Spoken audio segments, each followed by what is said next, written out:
بسم اللہ الرحمن الرحیم۔ کچھ وجوہات ایسی ہیں جن سے روزہ توڑ دینا جائز ہے۔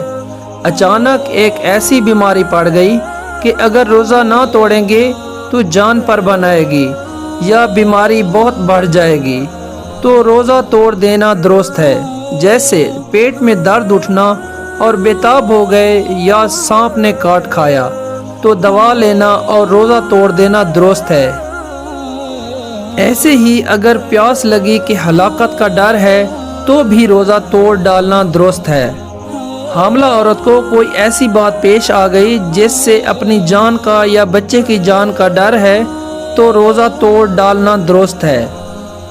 کھانا پکانے کی وجہ سے بے حد پیاس لگ آئی اور اتنی بےتابی ہو گئی، اب جان کا خوف ہے تو روزہ توڑ ڈالنا درست ہے۔ لیکن اگر خود اس نے قصداً اتنا کام کیا جس سے ایسی حالت ہو گئی تو گناہگار ہے۔